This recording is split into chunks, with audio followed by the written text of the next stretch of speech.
नमस्कार प्रिय विद्यार्थियों।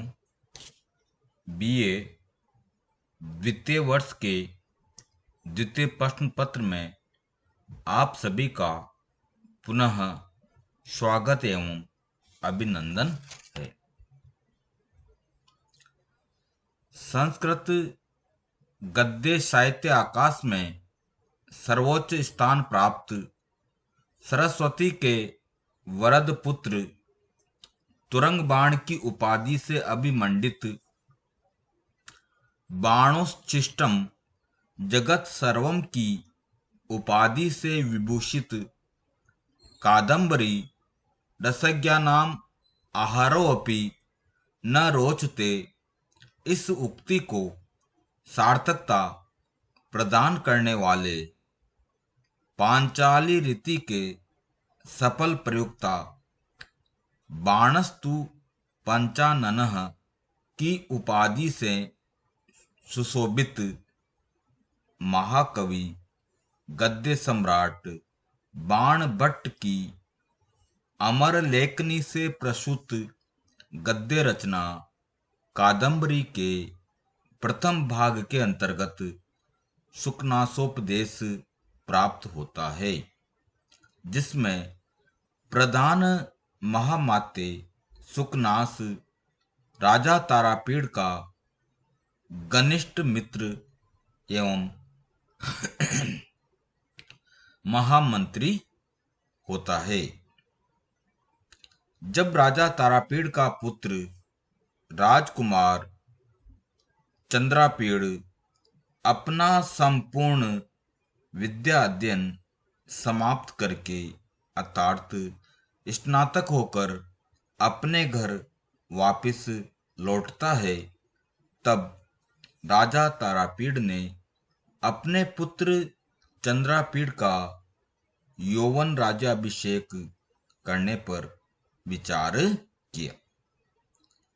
चूंकि राजा तारापीड़ इस तथ्य से भली भांति परिचित था कि अभी तक राजकुमार चंद्रापीड़ को केवल किताबी अर्थात शास्त्र ज्ञान ही प्राप्त हुआ है और वह सांसारिक जगत के व्यवहारिक ज्ञान से पूर्णतया अनभिज्ञ हैं। इसलिए राजा तारापीड़ चाहता था कि चंद्रापीड़ को युवराज बनाने से पूर्व उसे सांसारिक एवं व्यवहारिक क्षेत्र का भी कुछ परिचय और ज्ञान प्राप्त करवा दिया जाए। अतः इस कार्य के लिए राजा तारापीड़ की नजर में अपना प्रिय मित्र एवं प्रधान अमात्य सुकनास ही सर्वाधिक अनुभवी, योग्य तथा उपयुक्त व्यक्ति था, क्योंकि उसे राजकार्य के साथ साथ सांसारिक और व्यवहारिक जीवन का भी अधिक एवं विशाल अनुभव प्राप्त था। यही सोचकर राजा तारापीड़ एक दिन राजकुमार चंद्रापीड़ को सांसारिक एवं व्यवहारिक ज्ञान प्राप्त करने के लिए मंत्री सुकनास के पास भेज देता है और मंत्री सुकनास ने भी जो उसे उपदेश प्रदान किया है, वही उपदेश कादम्बरी में सुकनासोपदेश के नाम से सुप्रसिद्ध है, सुविख्यात है।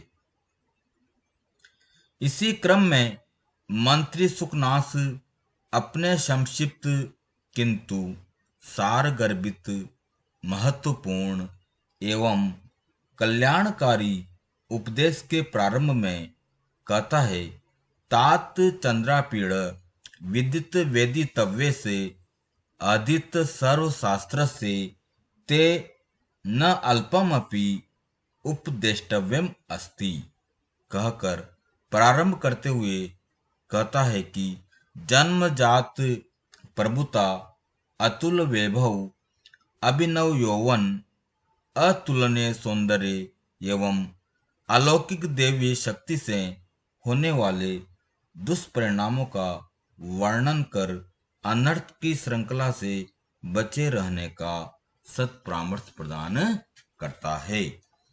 इसी प्रसंग में युवावस्था एवं गुरु के उपदेश का वर्णन करने के उपरांत समुद्र मंथन के समय समुद्र से निकले हुए 14 रत्नों में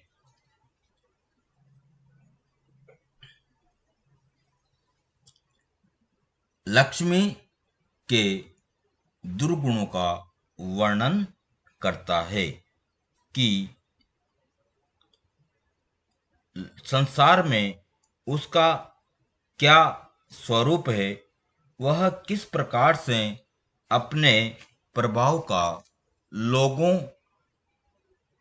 को वश में करने के लिए प्रयोग करती है। कभी वह हंसाती है तो कभी वह रुलाती है।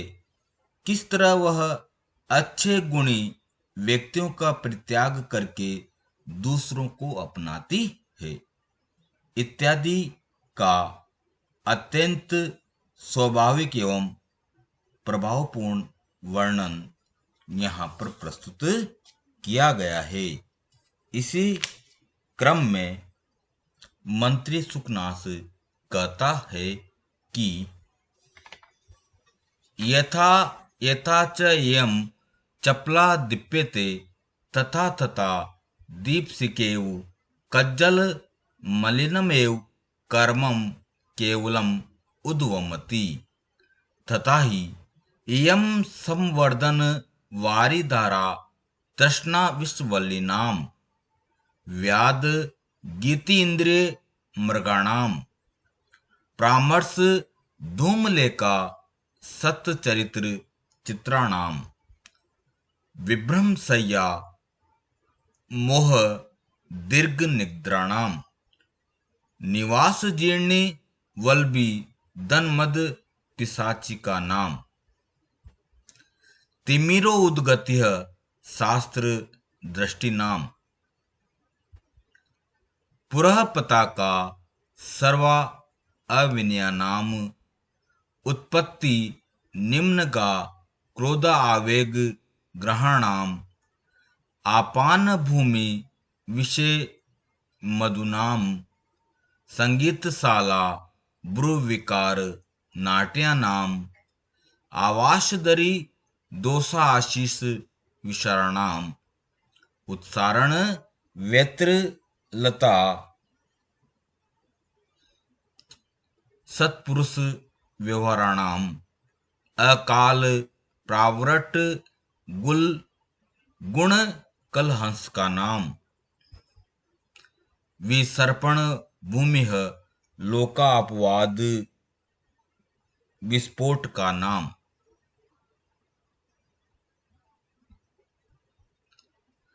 अब यहाँ पर मंत्री सुकनास इस लक्ष्मी के दुर्गुणों के बारे में बताते हुए कह रहा है कि यथा यथा च यम चपला दीप्यते।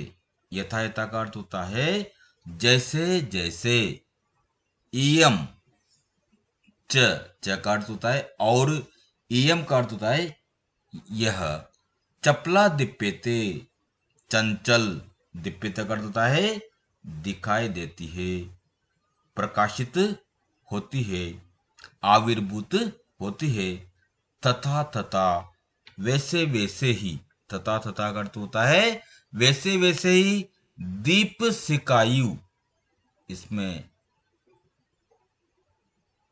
उत्प्रेक्षा अलंकार है, दीप सिकायु दीपक की लो की भांति, कज्जल मलिनम यू काजल के समान, कज्जल मलिनम करता है काजल के समान, मलिनम मलिन अथवा तमो गुण को ही, केवलम केवल मात्र, उद्वमति प्रकट करती है, उगलती है। तो फिर देख लीजिए इसका अर्थ, यथा यथा जैसे जैसे, च च का अर्थ होता है और, इयम यह लक्ष्मी, चपला दीप्यते, चपला करता है चंचल, दीप्यते प्रकाशित होती है, दिखाई देती है, तथा तथा वैसे वैसे ही, दीप सिकायु दीपक की लो की भांति। कज्जल मलिनमयु, काजल के समान मलिन अर्थात तमो गुण को ही, कर्म तमो गुण रूपी कर्मों को ही, केवलम उद्भवमति केवल मात्र उगलती है, प्रकट करती है।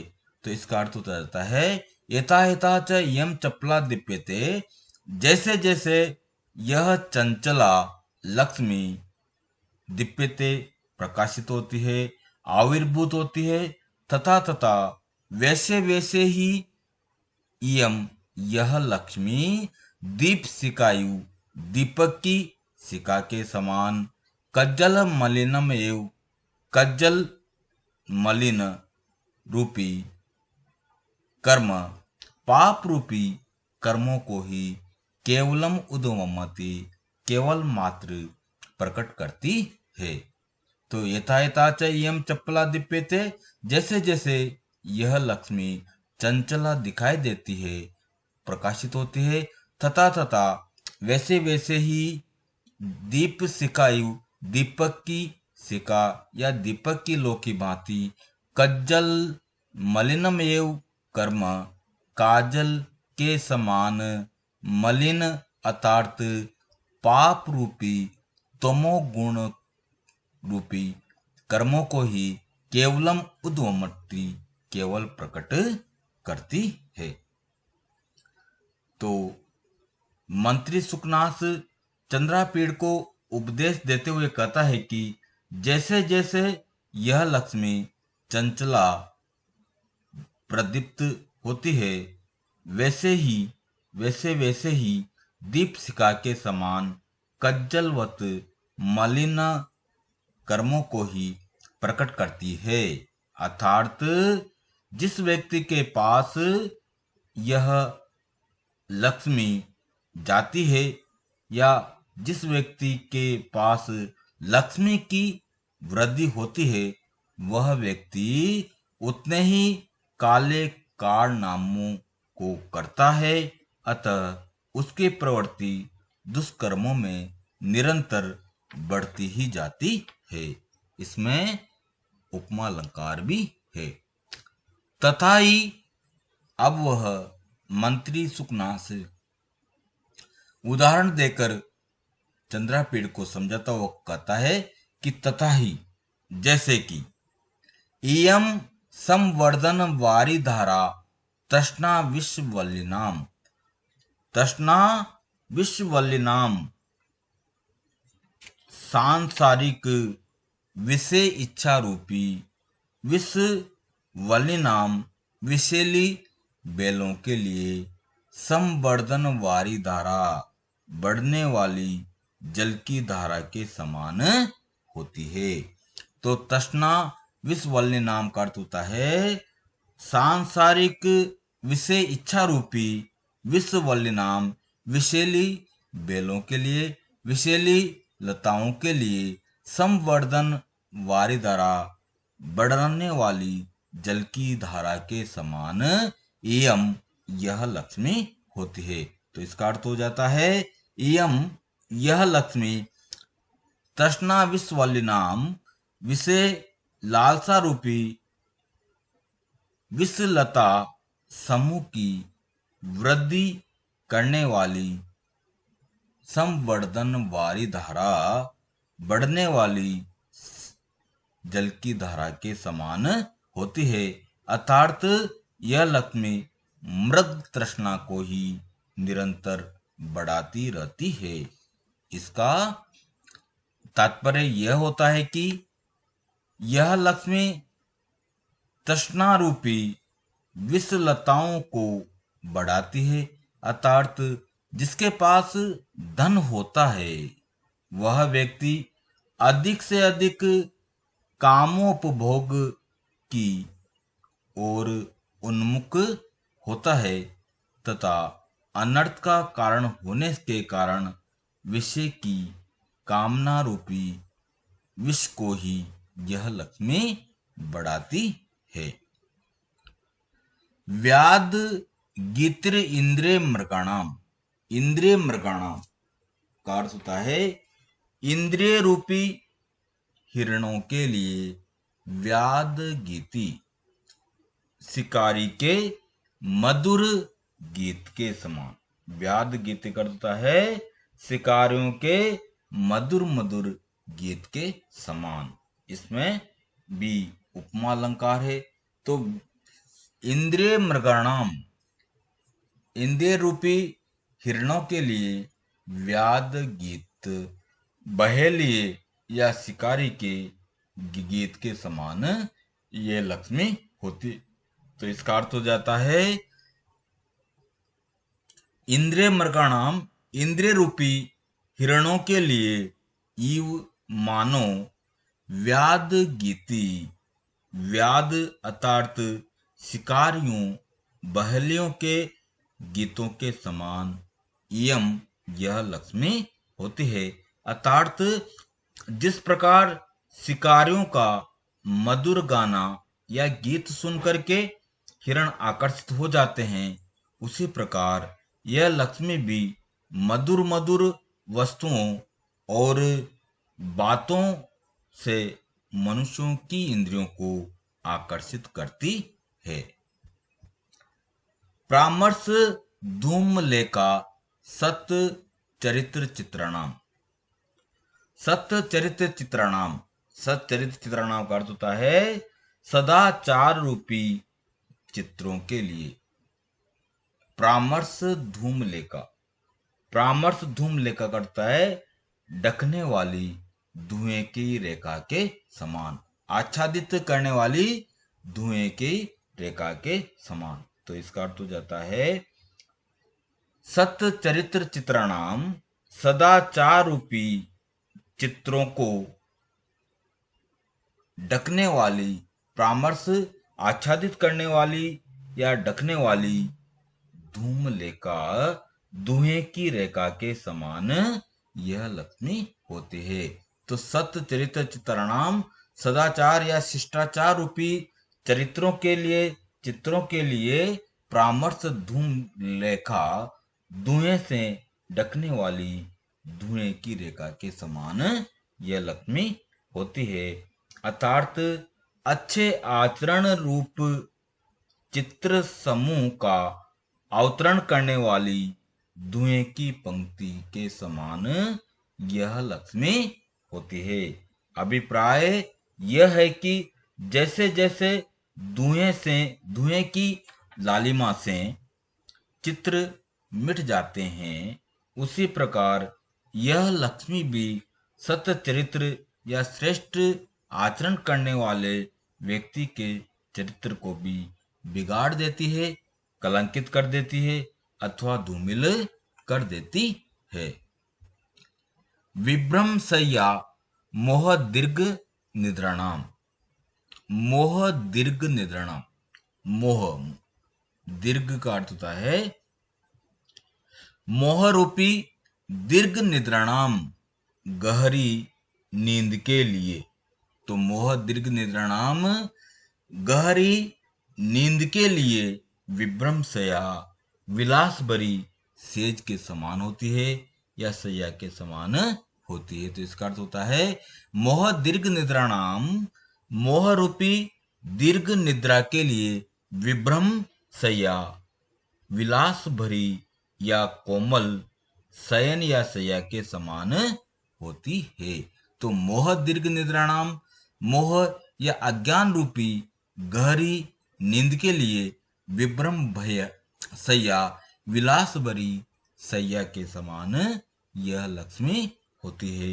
अर्थात जैसे विलास भरी शैया पर अत्यधिक नींद आती है, उसी प्रकार लक्ष्मी भी मोह या अज्ञान रूपी शैया कहलाती है।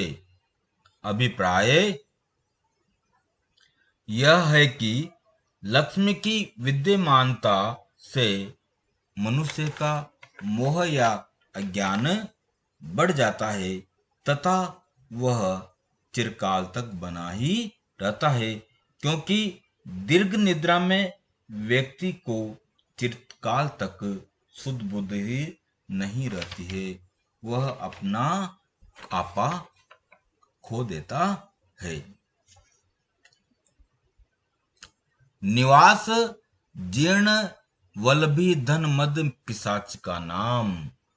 धन मद पिशाच का नाम करते हैं। धन मद पिशाच का नाम कर होता है धन मद रूपी राक्षसियों के लिए, प्रेत आत्माओं के लिए निवास जीर्ण वल्लभी, रहने के लिए टूटी फूटी अटारी के समान या खंडर के समान यह लक्ष्मी होती है।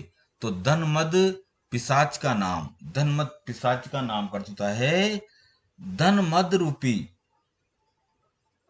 प्रेत आत्माओं के लिए, राक्षसियों के लिए निवास जीर्ण वल्लभी, रहने के लिए टूटी फूटी अटारी के समान या टूटे फूटे खंडहर के समान होती है। तो इसका अर्थ होता है धन मद रूपी राक्षसियों अथवा प्रेत आत्माओं के रहने के लिए पुराने भवन के समान यह लक्ष्मी होती है।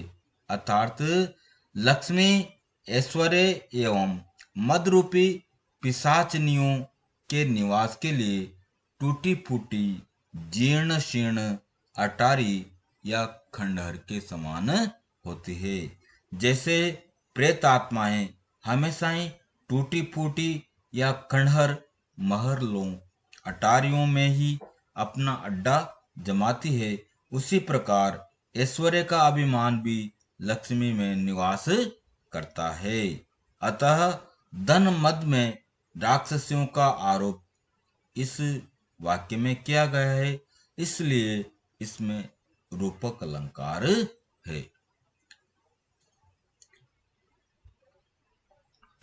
तिमिरो उद्गति शास्त्र दृष्टि नाम। शास्त्र रूपी तो शास्त्र दृष्टि नाम, शास्त्र रूपी नेत्रों के लिए तिमिरो उद्गति, रतौंधी के रोग के समान। रतौंधी का रोग आप सब जानते हैं।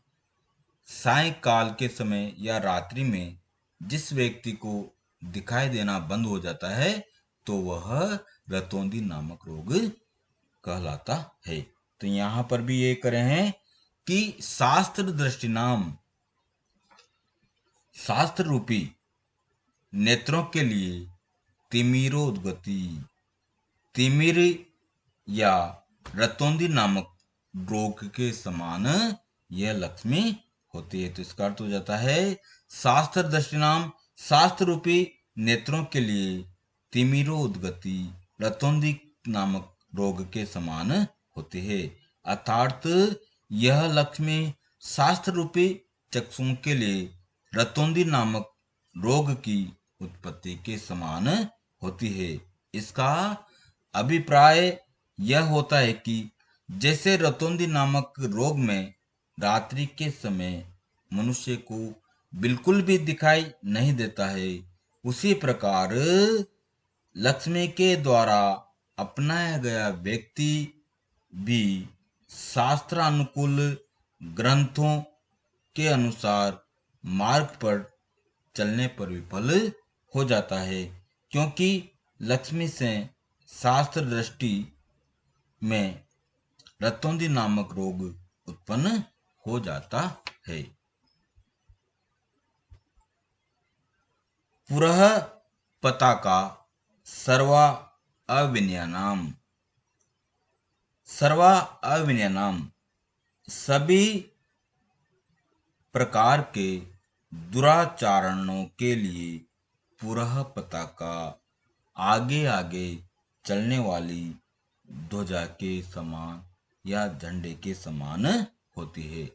तो सर्वा अविनयानाम सभी प्रकार के दुराचरणों के लिए पुरः पताका आगे आगे चलने वाली ध्वजा या झंडा के समान यह लक्ष्मी भी होती है।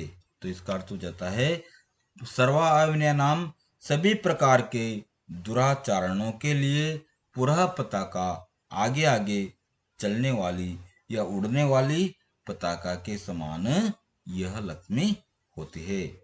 अर्थात यह लक्ष्मी सभी प्रकार के दुराचरणों के लिए आगे आगे चलने वाली ध्वज पताका के समान होती है।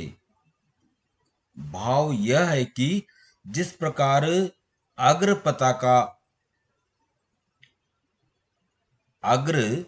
पताका के दिखाई देने से उसके पीछे पीछे आने वाली सेना का अनुमान सहज हो जाता है, उसी प्रकार किसी व्यक्ति के पास लक्ष्मी के आते ही उसके पीछे पीछे अनिवार्य रूप से आने वाले सभी प्रकार के अविनयों या दुराचरणों का भी अनुमान हो जाता है।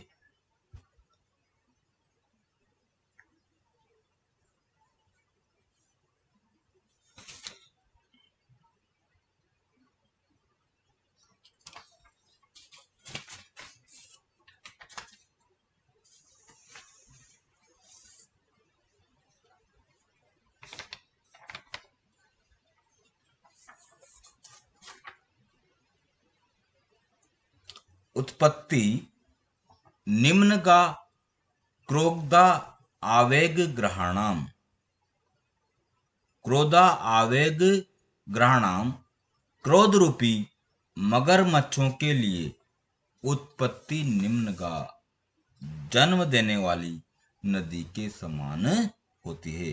तो क्रोधा आवेग ग्रहणाम क्रोध रूपी मगरमच्छों के लिए उत्पत्ति निम्न का जन्म देने वाली नदी के समान होती है। तो इसका अर्थ हो जाता है यह लक्ष्मी क्रोध रूपी मगरमच्छों के लिए जन्म देने वाली नदी के समान होती है।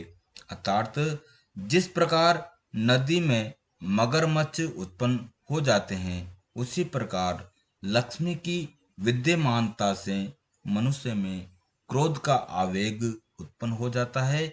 अतः धन की गर्मी के कारण व्यक्ति बात बात पर क्रोध करने लग जाता है। आपान भूम्य विषय मधुनाम। विषय मधुनाम भोग विलास रूपी मदिराओं के लिए। विषय मधुनाम करता है भोग विलास रूपी मदिराओं के लिए आपान भूमि पीने के स्थान के समान। आपान भूमि का अर्थ होता है मदिरालय। श्राप इत्यादि पीने का जो स्थान होता है वह आपान भूमि कहलाता है। तो इसका अर्थ हो जाता है विषय मधुनाम भोग विलास रूपी मदिराओं के लिए आपान भूमि पीने के लिए भूमि अर्थात मदिरालय के समान होती है। इसका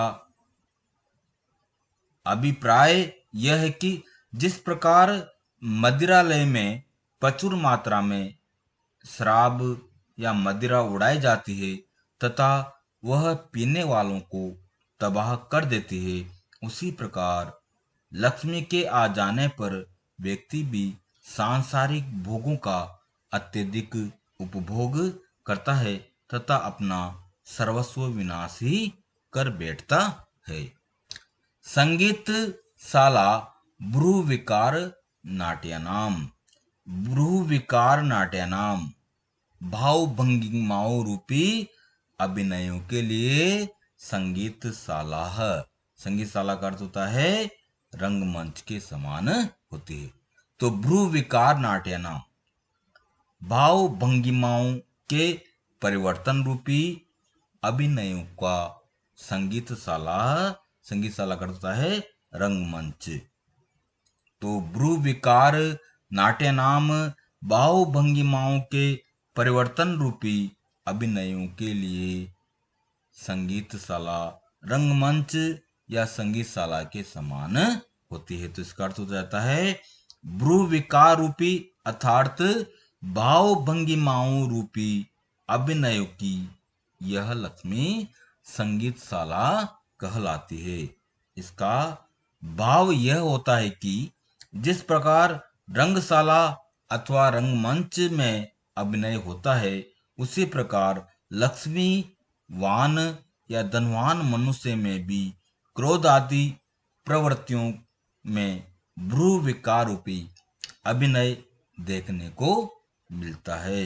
अर्थात धन या लक्ष्मी की प्राप्ति होने पर वह व्यक्ति बात बार पर अपनी भावों को या बहुओं को चढ़ाने लग जाता है तथा उसका बोलचाल का ढंग भी बिल्कुल परिवर्तित हो जाता है या बदल जाता है।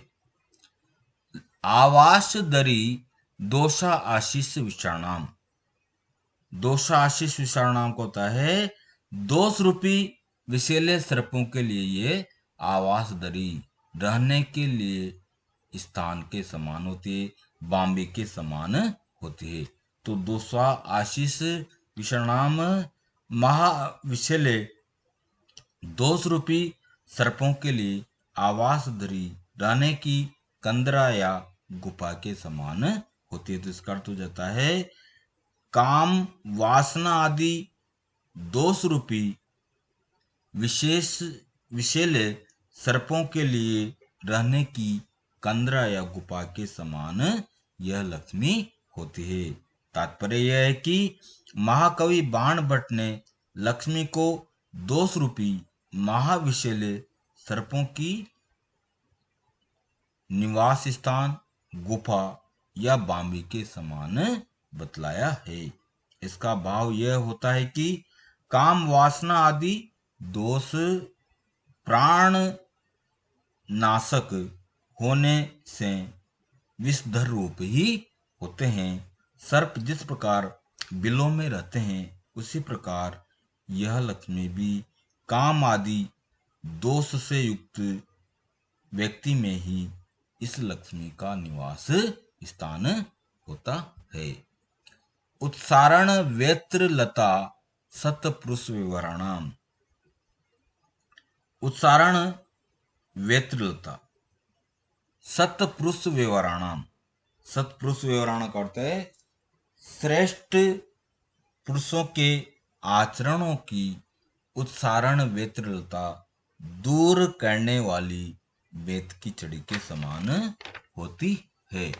तो उत्सारण वेत्रलता सत्पुरुष विवरणाम शिष्टाचार रूपी श्रेष्ठ महापुरुषों के आचरणों की उत्सारण वेत्रलता दूर हटाने वाली छड़ी के समान होती है। तो इसका अर्थ हो जाता है सत्पुरुष व्यवहाराणाम सज्जनों के सद्व्यवहारों को उत्सारण दूर भगाने वाली वेत्रलता बेत की छड़ी के समान होती है। अतः यह लक्ष्मी सज्जनों के श्रेष्ठ आचरणों को हटाने के लिए बेत की छड़ी होती है। अर्थात इस लक्ष्मी का आगमन हो जाने पर सज्जन पुरुष का भी श्रेष्ठ आचरण सद्व्यवहार कलुषित या दूषित हो जाता है तथा वह भी दुष्ट आचरण करने लग जाता है। अकाल प्रावृट कल हंस का नाम। अकाल प्रावृट कल हंस का नाम। गुण कल हंस का नाम। गुण कल हंस का नाम करता है गुण रूपी मधुरभाषी अंशों के लिए अकाल प्रावृट असमय की वर्षा के समान होते हैं। यहाँ पर अकाल प्रावृट से होता है कि असमय में जो वर्षा होती है वह हमेशा हानिकारक होती है। तो यहाँ पर इसी बात को समझाते हुए कहा जा रहा है कि गुण कल हंस का नाम दया दाक्षिण्य रूपी मधुरभाषी श्रेष्ठ राजहंसों के लिए अकाल प्रावृट असमय की वर्षा के समान होती है। इसका अभिप्राय ये होता है कि गुण रूपी कलहंसों के लिए इस लक्ष्मी का आगमन असामयिक वर्षा के समान होता है।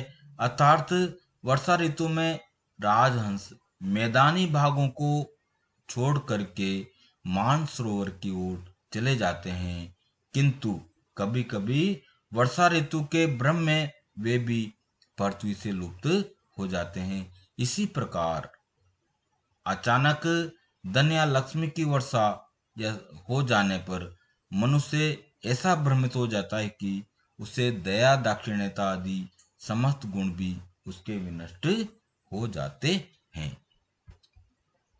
विसर्पण भूमि लोकापवाद विस्फोट का नाम। लोकापवाद विस्फोट का नाम करते लोक निंदा रूपी फोड़े पुंसियों के लिए विसर्पण भूमि फैलने के स्थान के समान होती है। तो लोकापवाद विस्फोट का नाम है लोक निंदा रूपी फोड़े पुंसियों के लिए विसर्पण भूमि है, फैलने या विस्तार होने करने वाली भूमि के समान होती है। तो इसका अर्थ हो जाता है लोकापवाद विस्फोट का नाम लोक निंदा रूपी फोड़े पुंसियों के लिए विसर्पण भूमि फैलने के लिए उचित स्थान के समान होते हैं। अर्थात यह लक्ष्मी जहां रहती है वह स्थान लोक निंदा रूपी फोड़े पुंसियों के लिए फैलने के अनुकूल होता है। इसका आशय यह होता है कि जैसे विसर्प नामक रोग से युक्त त्वचा पर स्फोटक चारों ओर फैल जाता है, उसी प्रकार यह लक्ष्मी भी लोक निंदा रूपी फोड़े पुंसियों का विस्तार करने वाली भूमि या आश्रय स्थल के समान होती है। अब इस गद्यांश का विशेष और व्याकरणात्मक टिप्पणी देख लीजिए। पहला विशेष है यथा यथा च यम दीप्यते। इस वाक्य में उपमा अलंकार है। यम संवर्धन वारिधारा तृष्णा विश्वल्य नाम, इसमें भी रूपक अलंकार है। विभ्रम सय्या मोह दीर्घ निद्रा नाम, वाक्य में रूपक अलंकार है। परामर्श धूम लेखा चित्राणाम, इस वाक्य में भी रूपक अलंकार है। निवास जीर्ण पिशाची का नाम, इस वाक्य में भी रूपक अलंकार है। तिमिरो उद्गति शास्त्र दृष्टि नाम, इस वाक्य में भी रूपक अलंकार है। पुरः पताका ब्रू विकार नाट्य नाम, इस वाक्य में भी रूपक अलंकार है। अब देखिए इस गद्यांश में व्याकरणात्मक टिप्पणी कौन कौन सी है। तो पहली टिप्पणी है दीपशिखा। दीपशिखा का जो व्याकरण है दीपस्य शिखा, इसमें षष्ठी तत्पुरुष समास है।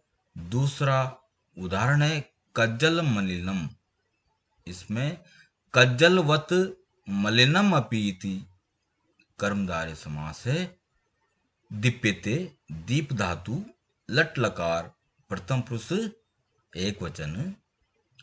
वारिधारा वारिणाम धारा, इसमें षष्ठी तत्पुरुष समास है। संवर्धन वारिधारा संवर्धने वारिधारा, इसमें सप्तमी तत्पुरुष समास है।